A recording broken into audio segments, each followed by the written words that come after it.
ஆளுங்க இருக்குங்களா?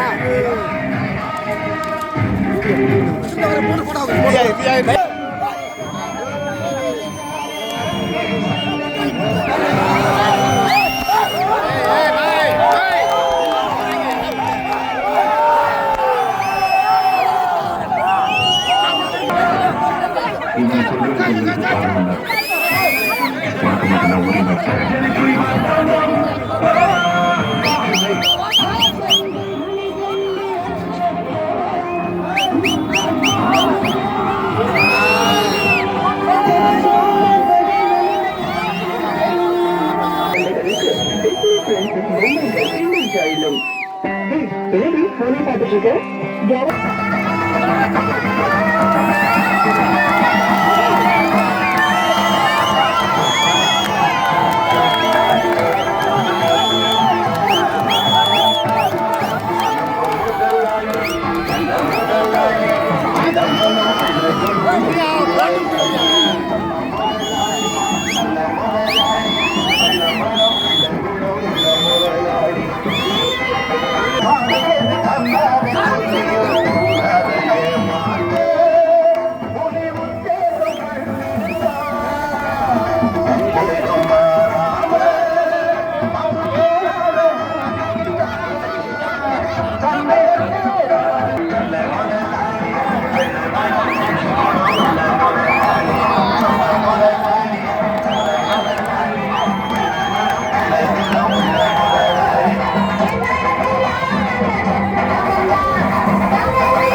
Jangan ya.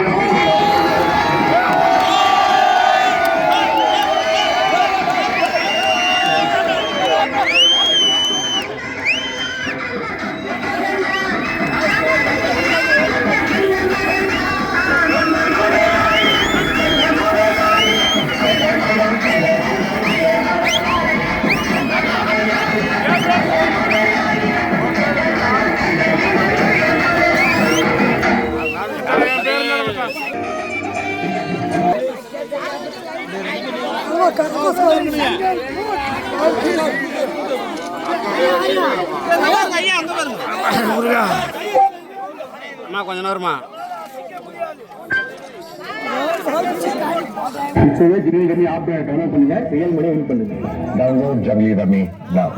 இல்லாவோ Dindigul இல்லாத பட்டி பக்கம் சொல்லு நம்ம சிறுக்கோட பட்டிக்குங்களா செம்பு கலக்காததங்கா அதை வச்சிருப்பதோ வட்டப்படாத வாய்தான் அன்னை அன்புக்கு அன்னை தெரசா அறிவுக்கு அப்துல் கலாம் 35 வருஷம் கழிஞ்சு எஸ்டி மாத்தி கொடுத்துக்க அந்த சார்பலா நம்ம ஆளா எல்லாத்தையும் சொல்றோம்.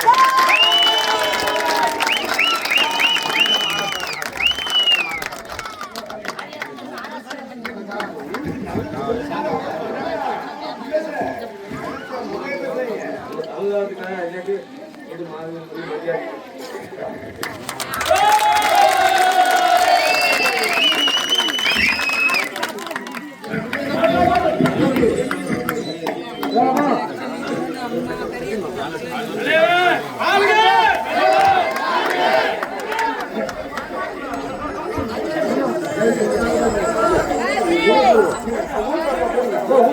எங்க சித்தப்பா போறப்பா.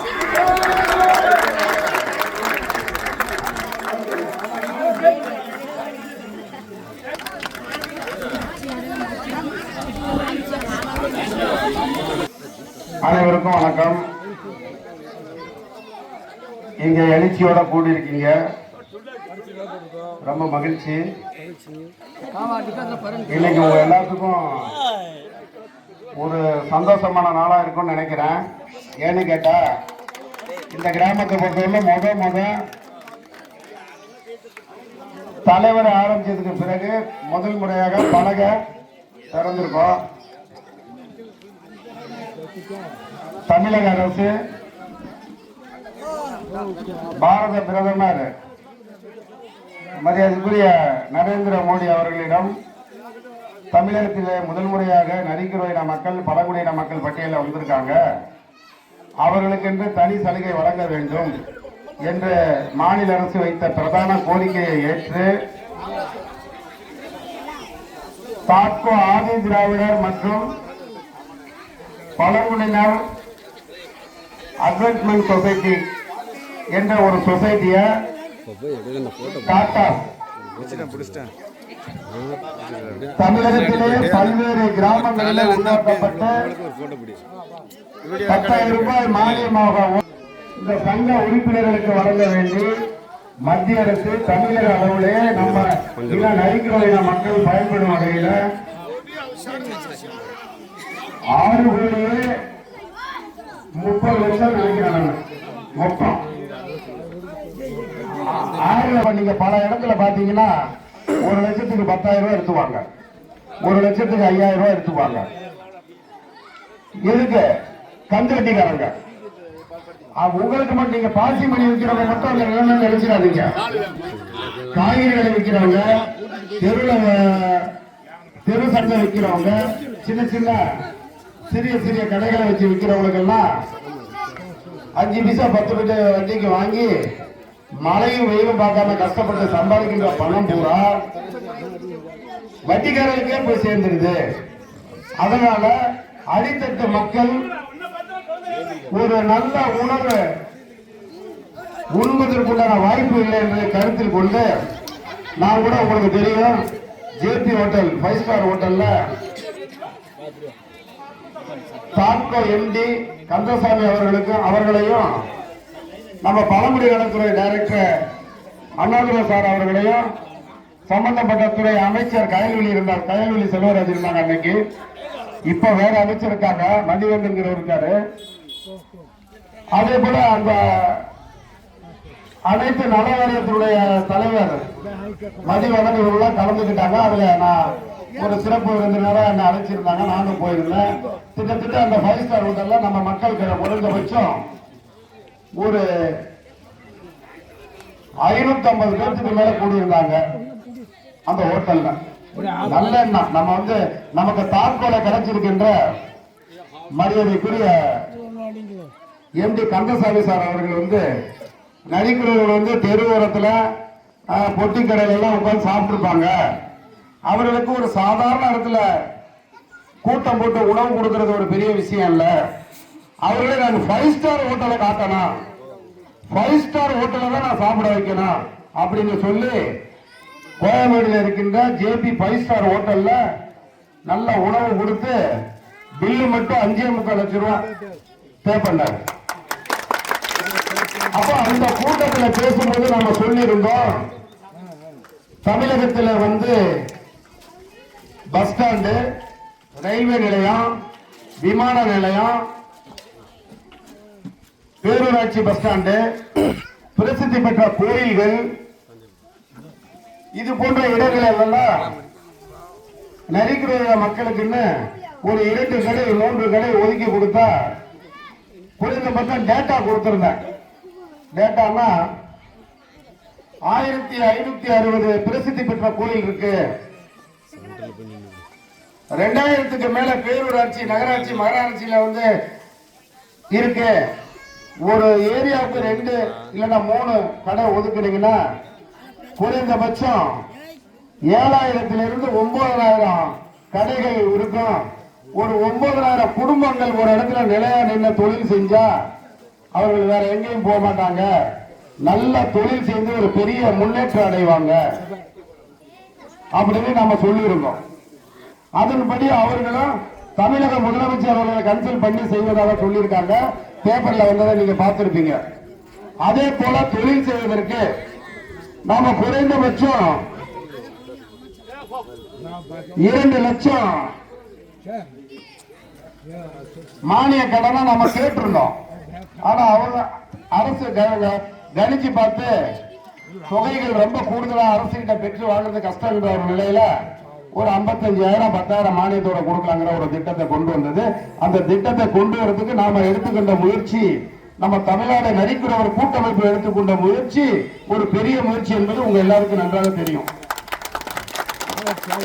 அந்த முயற்சியின் பிரதிபலனாக இன்றைக்கு நம்ம மத்திய கூட்டுறவு வங்கியினுடைய மேலாளர் ஐயா செலியன் அவர்கள் வந்திருக்காங்க.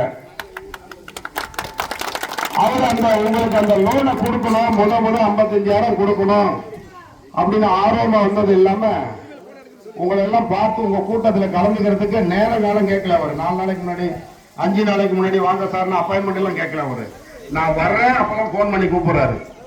கூப்பிட்டதுமே இந்த மக்கள் என்ன பண்றான்னு பார்க்க ஆர்வத்தோட வந்தார் பாருங்க. உங்க சார்பாக அவர்களை நன்றி வார்த்தையிலே நான் தெரிவிக்கிறேன்.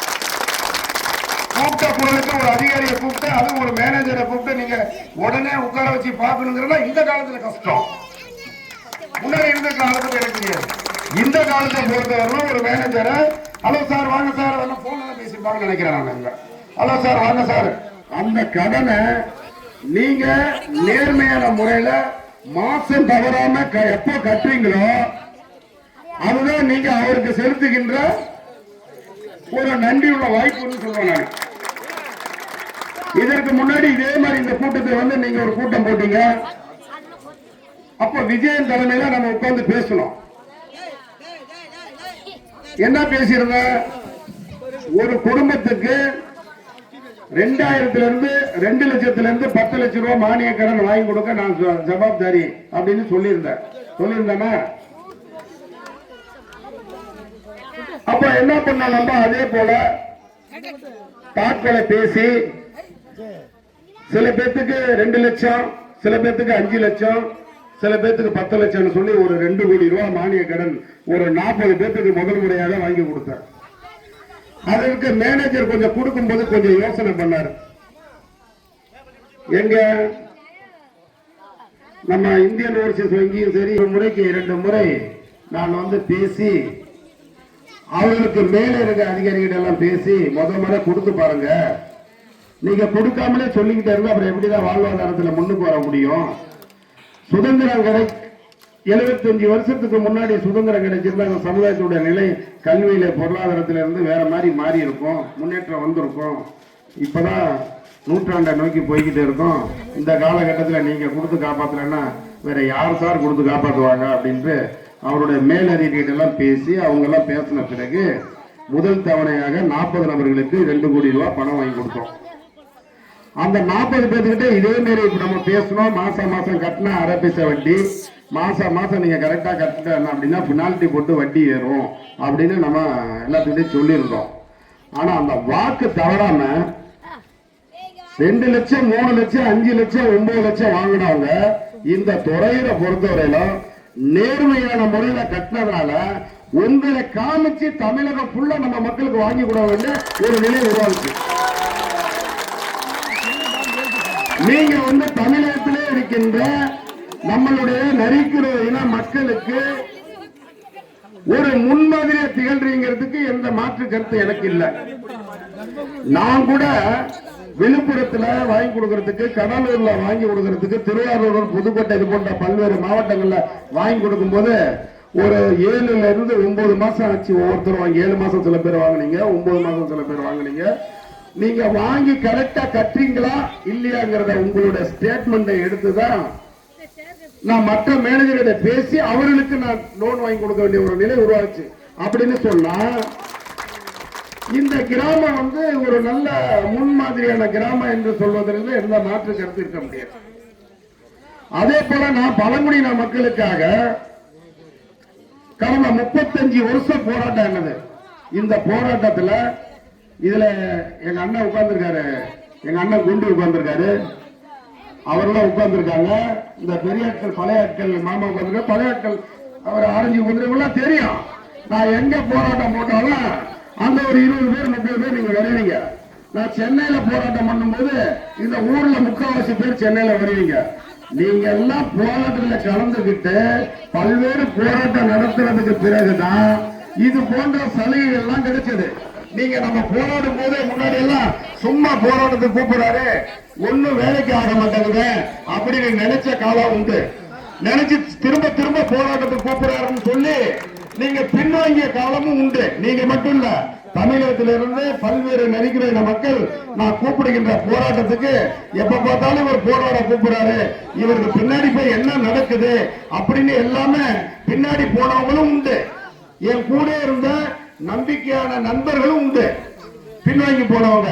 ஆனா நானு 35 ஆண்டு காலமாக கடுமையா போராடி ஒரு 7-8 முறை சிறைவாசம் சென்று சென்ட்ரல் இருந்த கன்னியாகுமரி டு சென்னை நடந்தே போனேன்.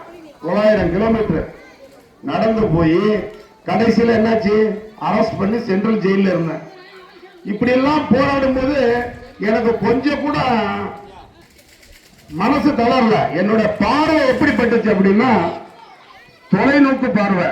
இது கிடைச்சா பிறகு நம் மக்கள் எப்படி வாழ்வாங்க, இது கிடைச்சா இடஒதுக்கீடுல இவங்க எப்படி முன்னுக்கு வருவாங்க, இந்த பழங்குடியின மக்கள்ல சேர்ந்தோம்னா படிக்கின்ற மாணவர்களுடைய கல்வி தரம் எப்படி உயரும், பொருளாதாரத்தில் எப்படி உயர்வாங்க அப்படிங்கிற ஒரு தொலைநோக்கு பார்வை வச்சுதான் எந்த சலிப்பும் சட்டல, மன சோர்வடையில பல போராட்டங்களுக்கு பிறகு நம்மளை பழங்குடியின மக்கள் பட்டியலில் சேர்த்திருக்கோம்.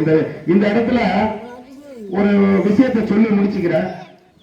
ஆனா அதே மாதிரிதான் நீங்க இங்கேயும் சொல்றேன், 19,80,000 பணம் வந்திருக்குன்னு சொல்றாங்க.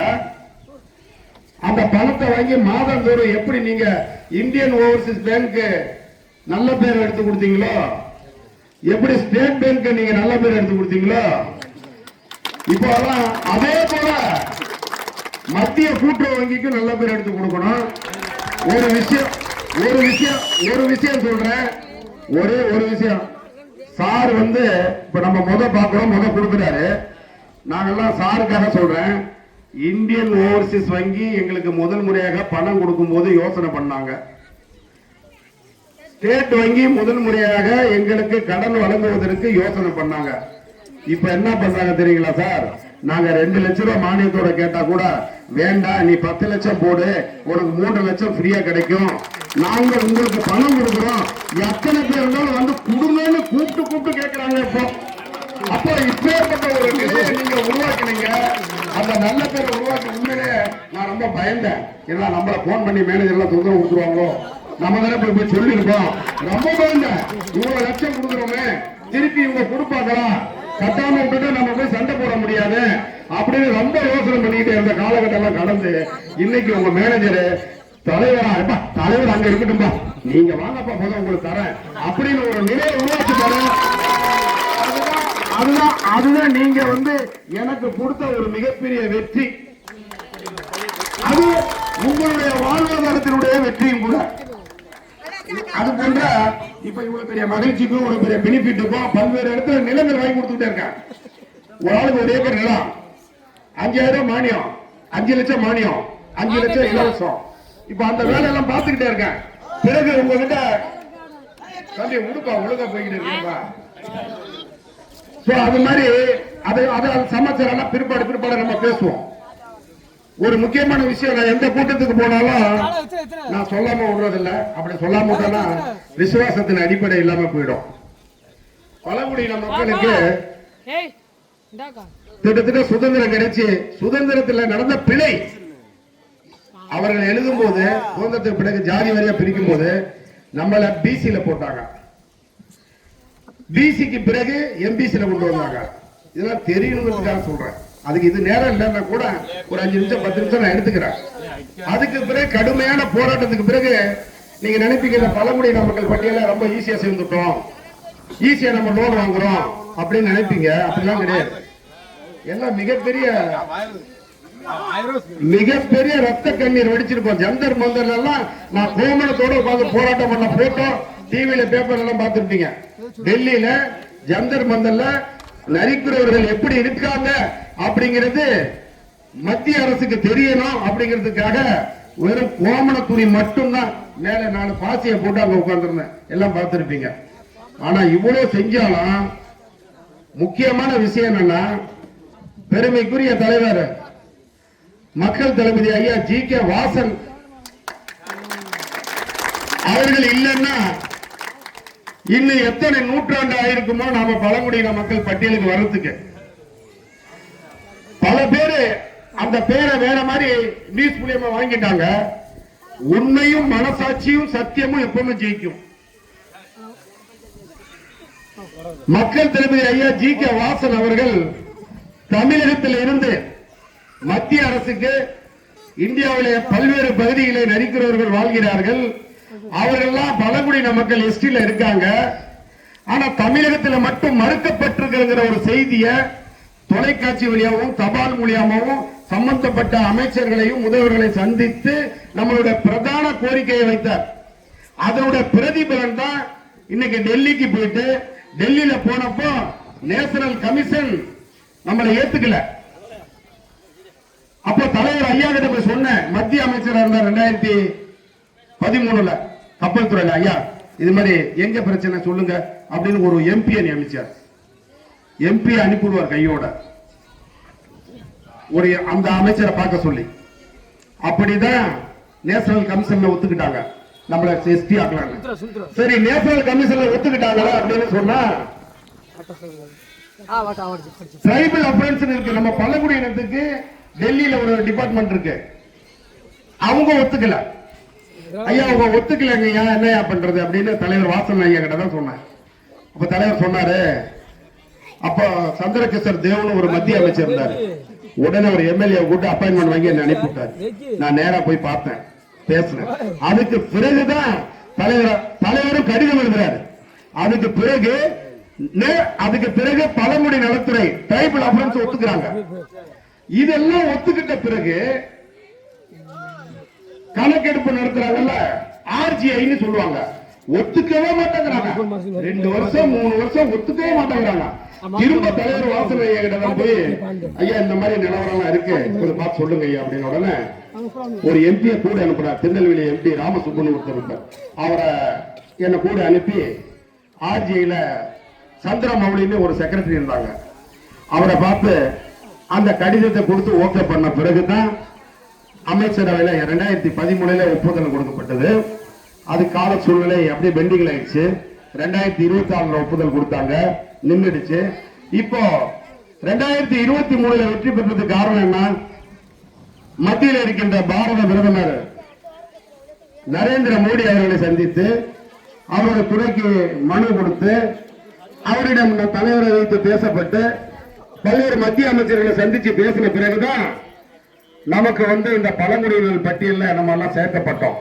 இந்த பழங்குடியினர் பட்டியலில் சேருவதற்கு மிக மிக முக்கிய காரணம் மக்கள் தளபதி ஐயா ஜி.கே. வாசன் என்பவர் மட்டும் இல்லாம இருந்திருந்தா இன்னும் 3 ஆண்டுகள் ஆனாலும் கூட நம்மளை பழங்குடியின மக்கள் பட்டியலில் சேர்த்துக்க மாட்டாங்க. ஆகவே இந்த நேரத்தில் உங்கள்கிட்ட ஏன் நான் சொல்றேன் அப்படின்னு சொன்னா, நான் எந்த மீட்டிங்கு போனாலும் அவர் செஞ்ச நன்றி உணர்ச்சியை வெளிப்படுத்தாம என்னால இருக்க முடியாது. எனவேதான் அவரெல்லாம் நீங்க மனசுல வச்சுக்கணும். எனவே இந்த நேரத்தில் பற்ற துன்பங்களுக்கு விடை கொடுத்த ஒரு பெருமைக்குரிய தலைவர் ஐயா வாசன் ஐயா அவர்கள். அவரை நான் என்ன தெரியுமா, காட் ஃபாதர் தான் சொல்லுவேன். நான் என்னுடைய காட் ஃபாதர் மட்டும் இல்ல, இந்த ஒட்டுமொத்த சமுதாயத்தினுடைய காட் ஃபாதர். அதுக்கு பிறகுதான் பழங்குடியின மக்கள் பட்டியலில் சேர்த்த பிறகு நம்ம தமிழ்நாடு அரசு நம் சமுதாயத்துக்காக நம்ம சமுதாயத்தின் நிலையை கருத்தில் கொண்டு நம்ம வாழுகின்ற பகுதிகளுக்கு நேரடியாக சென்று நம்ம மக்களோட சூழ்நிலையை கருத்தில் கொண்டு நமக்கு தேவையான சலுகைகளை, பழங்குடியின மக்களுக்கு தேவையான சலுகைகளை மாநில அரசு குறைவா கொடுத்தாலும் கூட மத்திய அரசிடம் கேட்டு வாங்கி நமக்கு கொடுத்துக்கிட்டே இருக்காங்க. நமக்கு ஒரு எதிர்காலம், நல்ல எதிர்காலம் இருக்கு. இளைஞர்களுக்கெல்லாம் நல்ல எதிர்காலம் இருக்கு. படிக்கிற பிள்ளைகளுக்கெல்லாம் நல்ல எதிர்காலம் இருக்கு. இந்த எதிர்காலம் எதிலிருந்து உருவாகும் அப்படின்னு தெரியுமா உங்களுக்கு? இந்த எதிர்காலம் நீங்க நடைபெறுகின்ற நேர்மை, நீங்க உழைக்கின்ற உழைப்பினுடைய வேகம், நீங்க சம்பாதிக்கும் போது நீங்க என்ன நுண்ணறிவோட நல்ல ஸ்பீடா சம்பாதிக்கிறீங்களோ அதுல உங்களுடைய எதிர்காலம் இருக்கு. வாங்குகின்ற வங்கிகள், நீங்க எங்கேயுமே கடன் வாங்க வேண்டிய அவசியம் இல்லை. 5 பைசா வட்டி, 2 பைசா வட்டி, 3 பைசா வட்டி, வீட்டு பட்டா காட்டு பட்டா கொடுத்து ரோட்ல நடக்க கூடாதுங்கிறதுக்காக ஒரு எக்ஸாம்பிள் இந்த 55,000. இதை நீங்க கட்ட கட்ட கட்ட கட்ட ஏஜென்சி தேவையில்லை, நடுவுல பேசுற தலைவர் தேவையில்லை, நான் தேவையில்லை. நேரடியா மேனேஜர்கிட்ட போலாம். சார், உங்கள்கிட்ட வாங்கின கடன் ஒரு நாள் கூட லீவ் இல்லாம கட்டிட்டேன், எனக்கு 1 லட்சம் கொடுங்கன்னு கேளுங்க. எக்ஸாம்பிள் நான் சொல்லிக்கிறேன். நான் நின்று பேசுறேன், உங்களுக்கு எல்லாம் தெரியும். உங்களோட நானும் காலையில் பிடிச்சவங்க, பாசி மணி விற்றவங்க, தெருவோரம் ரோட்டை இருக்கிற கடை சொந்த கடை போட்டு வளர்ந்தவங்க நான். எங்க அப்பா ஒன்றும் பெரிய மிராஸ்தார் கிடையாது, பெரிய வசதியானவர் கிடையாது. எல்லாம் உங்களை மாதிரி காலை கம்பெனி பிடிச்சவங்க, ஊரா போய் பாசி மணி விற்றவங்க நான். ஏன் இந்த இடத்துல நின்று உங்களுக்கு பேசுறேன் தெரியுமா? என்னுடைய அனுபவத்துல நேர்மையில என்ன ஜெயிக்க வச்சு. நேர்மை வந்து எனக்கு 4,000 ரூபாய் பேங்க்ல கொடுக்கும் போது ரொம்ப ரொம்ப யோசனை பண்ணாங்க. ரொம்ப கஷ்டப்பட்டு 4,000 கொடுத்தாங்க. 4,000 திருப்பி கட்டினேன். 25,000 கொடுத்தாங்க. 25,000 திருப்பி கட்டினேன். 1 லட்சம் கொடுத்தாங்க, அதை திருப்பி கட்டினேன். 1 லட்சம் கொடுத்தாங்க, அதை திருப்பி கட்டினேன். 5 லட்சம் கொடுத்தாங்க, அதை திருப்பி கட்டினேன். 10 லட்சம் கொடுத்தாங்க, அதையும் கட்டினேன். 25 லட்சம் கொடுத்தாங்க, அதையும் கட்டினேன். இப்ப 40 லட்சம் கடன் வாங்கினேன். 40 லட்சம் ஒரு 5-6 நாளைக்கு முன்னாடி தான் போஸ்ட் பண்ணி இப்ப 1 கோடி இல்ல 5 கோடி ரூபாய் நிதி கொடுக்குறாங்க. 1.5 கோடி ரூபாய் மானியம். என்ன பிசினஸ் செய்ய தெரியும் உங்களுக்கு? அந்த பிசினஸ் கொட்டேஷன் கொடுங்க. மேனேஜர் நான் கொடுக்குற 1.5 கோடி ரூபாய் ஃப்ரீயா தரேங்கிறாங்க. அப்ப வளர்ச்சி எங்க இருக்கு? எங்க இருக்கு வளர்ச்சி இருக்கு? நான் வந்து எடுத்துக்கொண்ட உங்களோட நேர்மை இவ்வளவு பெரிய வளர்ச்சி. இன்னொன்று சொல்றேன், பொம்பளை புள்ள, சின்ன புள்ள, குட்டிங்க, பொண்டாட்டி, புருஷன் அத்தனை பேருமே தண்ணி அடிக்கிறீங்க. இது சமூகத்துக்கு வளர்ச்சிக்கு நல்லா இல்லைங்க. இது வந்து நம்ம வளர்ச்சியை வந்து பெருசா கொண்டு வராதுங்க. நான் வளரணும்னா உண்மையிலே சொல்றேன், என்கிட்ட மட்டும் உங்களோடவே வாழ்ந்தேன், உங்களோடவே பழகினேன், உங்களோடவே இருந்தேன். எனக்கு மட்டும் தண்ணி அடிக்கிற பழக்கம் இருந்திருந்தா இந்த சுப்பிரமணியம் இப்படிதான் உட்கார்ந்துருப்பான். இப்படியே யாரோ ஒருத்தர் பேசுறத இந்த மாதிரி உட்கார்ந்து ஒரு ஏக்க வாழ்க்கையை தான் நான் பார்த்திருப்பேன். உண்மையே போயா, இறைவன் வந்து எனக்கு வந்து எந்த ஒரு கெட்ட பழக்கமும் கொடுக்கல. கெட்ட பழக்கமும் கொடுக்காதனாலதான் அந்த கெட்ட பழக்கத்துல செலவு பண்ற பணம் பூரா கிட்டத்தட்ட உங்களுக்கு தெரியும். பக்கத்துல களத்தூர் 120 ஏக்கர் வச்சிருந்தேன், பாரியில எக்ஸ்போர்ட் பண்ணி பெரிய பிசினஸ் பண்ணிக்கிட்டே இருந்தேன். கடைசியில பழங்குடியின மக்கள் போய்கிட்டே இருந்திருப்பேன். என் கூட மேனேஜரா வேலை பார்த்தவர்களா 100 CA தாண்டி போயிட்டாங்க, 100 கோடியை தாண்டி போயிட்டாங்க. ஆனா நான் சமுதாயத்தை படிக்க வைக்கணும், சமுதாயத்துக்கு அந்தஸ்து கொடுக்கணும். நாம மட்டுமே போய் என்ன செய்ய போறோம்? இந்த சமுதாயத்துக்கு ஏதோ ஒரு வழியில் நம்ம உதவி செய்யணும். தனியா போய் 1 லட்சம் 2 லட்சம் கொடுத்தா அது உதவியா இருக்காது. நம் ஒட்டுமொத்த பேர் தமிழகத்தில் இருக்கின்ற அத்தனை பேர் வாழணும் அப்படின்னு சொன்னா அவனுக்கு தேவை என்ன அப்படிங்கிறது யோசனை பண்ணி தொலைநோக்கு பார்வையில தான் இன்னைக்கு பழங்குடியின மக்கள் பட்டியலில் நம்ம சேர்ந்திருப்போம். தயவு செய்து சொல்றேன், நீங்க எப்படி இருந்தீங்களோ எனக்கு தெரியாது, இப்ப எப்படி இருக்கீங்கிறது எனக்கு தெரியும். நீங்க ரோட்டு ஓரத்துல இருக்கீங்களோ, காடை கௌதாரி பிடிக்கிறீங்களோ, பாசிமணி பிடிக்கிறீங்களோ எனக்கு தெரியாது. ஆனா நீங்க பெத்த குழந்தைகளை படிக்க வைக்காம நிறுத்திட்டீங்க அப்படின்னு சொன்னா நீங்க அந்த பிள்ளைகளை செய்யற மிகப்பெரிய கொடுமை, ஒரு மிகப்பெரிய கொடுமை. அந்த உதாரணத்துக்கு நான் வெற்றி பெற்றதையும் சொன்னேன். எங்க பாப்பா என்ன பண்ணுது? எங்க பாப்பா என்ன படிக்கிறாங்க சொல்லுங்க? ஒரு பாப்பா டாக்டர் படிக்கிறாங்க. நம்ம சமுதாயத்துல முத நடிக்கிற ஒரு சமுதாயத்துல எங்க பாப்பா டாக்டர், ஒரே ஒரு பொம்பளை பிள்ளை. பயப்படல. நீங்க என்ன 8ஆம் கிளாஸ் படிச்ச பள்ளிக்கூடம் அனுப்புறதுக்கு எவ்வளவு தூக்கி ஓடிடுவாங்க அப்படின்னு நீங்க சொல்றீங்க. பயப்படல. நம்ம பிள்ளைங்களை, நம்ம உணர்ச்சிகளையும், நம்மளோட கட்டுப்பாட்டையும், நம்மளோட கலாச்சாரத்தையும், நம்மளோட ஒழுக்கத்தையும் சொல்லி கொடுத்து வளர்க்கணும். ஒரு புள்ள வீட்டுக்கு வரல அப்படின்னு சொன்னா அது எங்க போச்சுன்னு கேட்கணும், யார்கிட்ட பழகுச்சுன்னு கேட்கணும். நல்ல நட்பு இல்லைன்னா அவனோட சேர விடக்கூடாது. நல்ல நட்பு இல்ல அப்படின்னா அவனோட நம்ம பிள்ளைகளை சேர விடக்கூடாது. அப்போதான் அந்த புள்ள வளரும். இப்ப எங்க பிள்ளை எல்லாம் படிச்சுக்கிட்டே இருந்தாலும் ஒரு பிள்ளை டாக்டர், ஒரு பிள்ளை யூபிஎஸ் எழுதிருக்காங்க. யூபிஎஸ் கலெக்டர் எழுதிருக்காங்க, இன்னும் ரிசல்ட் வரல. அதே மாதிரி ஏஐ ஜேடிஓ பாஸ் பண்ணிட்டாங்க, பிஇ சிவில் பண்ணி. ஆனா நான் ஜேடிஓ போக மாட்டேன், போனா கலெக்டர் இல்லைன்னா ஏஐ. இன்னும் எத்தனை வருஷம் டிஎன்பிசி நான் படிச்சாலும் பரவாயில்ல, நான் படிச்சு இந்த சமுதாயத்துக்கு முன்னாடி வந்து நான் நிக்கணும், இந்த சமுதாயம் பார்க்கணும், என்ன பார்த்தாலும் அவங்க குழந்தைகள் எல்லாம் படிக்க வைக்கணும் அப்படிங்கிற ஒரு உணர்வை எங்க பிள்ளைய ஊட்டிட்டேன். நான் இப்ப படிக்க வேண்டாம்னு சொன்னா கூட அவங்க ஒத்துக்க மாட்டேங்கிறாங்க. நீங்க யாருங்க என்ன படிக்க வேண்டாம்னு சொன்னா, அதான் மேஜர் நான் படிக்கிறேன், நான் படிக்கிறவங்க நீங்க வழி கொடுங்க அப்படிங்கிறாங்க. இங்க இருக்கிற இளைஞர்கள் கூட பெருவாரிய இளைஞர்கள் என்னுடைய ஸ்கூல்ல படிச்சவங்க. இங்க இங்க எல்லாம் இங்க இந்த சங்கத்துல இருக்கிறவங்க கூடமே நான் படிக்கிற 96 இருந்து ஸ்கூல் நடத்துறேன். தோல்வியில்லாம நம்ம சமுதாயத்துல முதல் நடிக்கிற மக்கள் நான் மட்டும்தான் நடத்திக்கிட்டே இருக்கேன். பல பேர் நடத்தி ஃபெயிலியர், உள்ளே கூட்டு போடுவாங்க, பாதியில இழுத்து போடுவாங்க, வாத்தியாரை அடிப்பாங்க, ஹெட் மாஸ்டர் அடிப்பாங்க, மூடி விட்டுருவாங்க, எல்லாம் ஃபெயிலியர். நான் மட்டும்தான் 96 இருந்து கடந்த 28 ஆண்டுகளமா தொடர்ச்சியாக நடத்திக்கிட்டே இருக்கேன். 35 இருந்து 45 மாணவர்களை கல்லூரி வரணும், கல்லூரி என்ன டிகிரி படிக்க வச்சு கல்லூரி வரணும் இலவசமா படிக்க வச்சிருக்கேன். கல்வி இல்லைன்னா ஒரு சமுதாயத்தினுடைய மாற்றமே ஏற்படாது. கல்வி இருந்தாதான் ஒரு சமுதாயத்தை மாற்றி புரட்டி கொண்டு போவோம். நீ நரிக்கிறவன் சொன்னா இன்னைக்கு உன்னை ஏராளமா பார்க்கிறவன் நாளைக்கு பென்ஸ் கார்ல போனா அந்த நரிக்கிறவன் என்ற உயர்ந்தவன் என்ற சொல்லுக்கு வந்துடும். அப்படித்தான் நீங்க இந்த நாட்டில் இந்த தமிழகத்தை பொறுத்தவரையிலும் பல்வேறு நாட்டிலிருந்து இங்க வந்து வாழ்ந்தவர்கள் எல்லாம் ஒரு வசதி படைத்தவர்கள் இல்ல, எல்லாம் ஏழை பாலதான் இருந்தாங்க. சுதந்திரத்துக்கு பிறகுதான் ஒவ்வொருத்தரும் ஒவ்வொரு ரயில் இருந்து முன்னுக்கு வந்தாங்க. ஆனா நமக்கு முன்னேற்றமே இல்ல. எப்படா 18 வயசு ஆகுன்னு கங்கணம் கட்டி தாலி கட்டுறீங்க. இப்பெல்லாம் பாத்தீங்கன்னா உங்க ஊரை பொறுத்தவரையிலும் कोई माल अपन हाथ में बोलता तुम्हारे गांव में एक पलकम है क्यों सानू पलकम छोगरिया बाला छोगरा ढूंढी करने आया बा मापले ने ढूंढा कोनी छोगरी ना बा आया बा मापले ने ढूंढा कोनी मापले ने आया बा छोगरी ढूंढा कोनी वो छोगरा ढूंढी करने आ केत्रो अवमानम तुम्हारे मालूम नहीं अपने जात में केवल मोटा अवमानम आ निले मात्र में दयచేసి निले कितको बस अब रेडी है ना तुम्हें अब तो फंक्शन करे तो रेडी रखो बात ले बोलता रेडी मत किनी रात किना करे खेलच को मारा पड़ी किनी छोकरी किना करे खेलच को मारा पड़ा इनमा आवत பிரச்சனை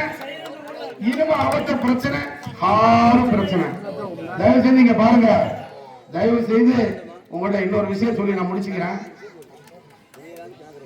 எப்படி வேணாலும் வளரலாம் கார் வாங்கலாம் பங்களா வாங்கலாம் எல்லாம் வாங்கலாம் ஆனா கட்டுப்பாடு கலாச்சார பண்பாடு யாராலையும் வாங்க முடியாது நம்மளுடைய கலாச்சாரம் பண்பாடு கட்டுப்பாடு ரொம்ப உயர்ந்தது நம்ம சாமி நம்மளை தண்ணி அடிச்சு வீணா போன்னு சொல்லவே இல்லை நாமளா அடிச்சுக்கிறோம் அதுக்கு சாமி மேல பழிய போடுறோம் அப்படியெல்லாம் கிடையாது தயவு செய்து இங்க மத மாற்றத்தை ரொம்ப ஆதரிக்கிறதா சொல்றாங்க உங்கள்ட்ட கெஞ்சி கேட்கிறேன் மதம் மாறி போனா ஒரு 10 வருஷம் எக்ஸ்ட்ரா கொடுக்குறேன்னு சொன்னா மதம் மாறி போங்க இல்ல நாம 100 வயசுல செத்து போவோம் அவங்க ஒரு 150 வயசு வாழ்வாங்கன்னு சொன்னா மாறி போங்க நமக்கு என்ன படைச்சானோ இறைவன் அவனு தான் படைச்சான் அப்புறம் எங்க நம்ம சமுதாயத்தோட கட்டுப்பாடு கலாச்சாரம் பண்பாட குப்பையில போட்டுட்டு இன்னொரு சமுதாயத்தை தேடி போகணுங்கிற அவசியம் என்ன நமக்கு என்ன அவசியம் வந்துச்சு நம்ம நான் சாமி கும்பிடுறேன் நானும் உங்களை மாதிரி எருமை கடை வெட்டுறேன் எல்லாம் செய்யறேன் அப்ப நான் குடிக்கிறேனா நான் குடிச்சுக்கிட்டே இருக்கானா வாழ்க்கையில பொருளாதாரத்தில் நான் முன்னுக்கு வரலையா எங்கிட்ட முன்னேற்றம் இல்லையா இருக்கா இல்லையா ஒரு முன்னேற்றம் என்பது அறிவு சார்ந்தது மனம் சார்ந்த விஷயம் இது இன்னொருத்தர் சொல்லுக்கு பயந்து இன்னொரு மதத்தை மாத்தி அப்படிதான் வாழ்ந்துங்கிற கேடு கட்ட அவசியம் நமக்கு கிடையாது மன உளைச்சல் இங்க வந்த நான் பதிவு பண்ண விரும்புறேன் ஒருவர் 7 கடை வெட்டுறார் ஒரு சாமிக்கு எத்தனை கடை 7 கடை வரிசையா வெட்டுறாரு ஆனா அவங்க பொண்டாட்டி சாப்பிடலையா அவங்க குழந்தை சாப்பிடலையா அவங்க 7 பேர் மட்டும் மற்ற சாப்பிட வச்சு அவன் மட்டும் சாப்பிடறானா என்னடா அன்பு வாழ்வாங்க அந்த பற்றி போதிக்க வந்த இறைவன் இயேசு பிரான் வந்து சாதாரண ஆள் இல்ல அவர் ஒரு சித்த புருஷரு. அவர் சொன்ன நல்ல செய்திய இவங்க எல்லாம் தப்பு தப்பா கொண்டு போயிட்டாங்க. என் வீட்லயே அந்த படம் இருக்கு. அவர் சொன்ன விஷயம் நல்ல விஷயம். அந்த விஷயத்தை மாத்தி என் மாமா மச்சனை கூப்பிட்டு கறி சாப்பிடறேன்னு சொன்னா அவன் பிராயர் கோழி கறி கேட்கிறான். அது என்ன நான் கடை வெட்டுறேன். ஆகவே தயவு செய்து இந்த மத மாற்றத்தை யாரும் ஆதரிக்காதீங்க. சமூகம், கலாச்சாரம், பண்பாடை நீங்க கையிலிருந்து வாழ வேண்டும் என்று கேட்டுக்கொண்டு இந்த அருமையான வாய்ப்பை ஏற்படுத்தி கொடுத்த இந்த சங்கத்தினுடைய தலைவர் பாலு அவர்களுக்கும், அருள் பாண்டி அவர்களுக்கும், பாண்டியன் அவர்களுக்கும், சிவா அவர்களுக்கும், சின்ராஜ் அவர்களுக்கும் மட்டும் இல்லாம மாணவர்கள்லாம் வந்திருக்கா பெரியவங்க அத்தனை பேத்துக்கும் இந்த மாதிரி நல்ல செய்தியை சொல்லி வளருங்க. நல்ல பழக்கத்தை சொல்லிக் கொடுங்க. நல்ல ஒழுக்கத்தை கொண்டு வாங்க. அமைதியை நிலைநாட்டுங்க. இந்த சங்கத்தில் இருக்கின்ற அத்தனை பேரும் தனித்தனியா நான் சொல்ல முடியாது. ஆகவே உங்க அத்தனை பேத்துக்கும் நான் நன்றியுடைய வாழ்த்துக்களை தெரிவித்துக் கொண்டு வருகின்ற காலம் நம்மளுடைய வசந்த காலமாக இருக்க வேண்டிக் கொண்டு வாய்ப்புக்கு நன்றி கூறி விடைபெறுகிறேன். நன்றி, வணக்கம். மரியாதைக்குரிய மேனேஜர் அவர்கள் பேசுவார்.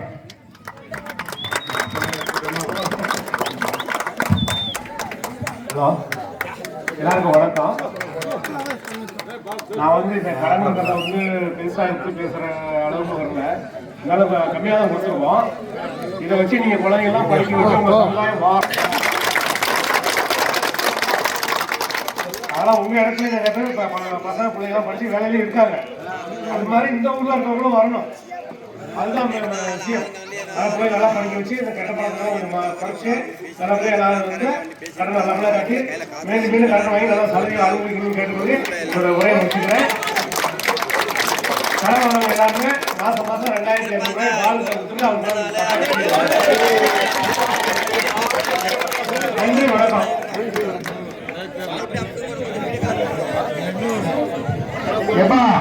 தேவையில்லையா உங்களுக்கு பேசி ஒரு அணி வலுவான அணியை உருவாக்குங்க. அப்போ நம்ம சமுதாயத்துக்கு நல்லா இருக்கும். ஒற்றுமை ரொம்ப முக்கியங்க. நீங்க ஒற்றுமையை சீர்குலைச்சிட்டீங்க,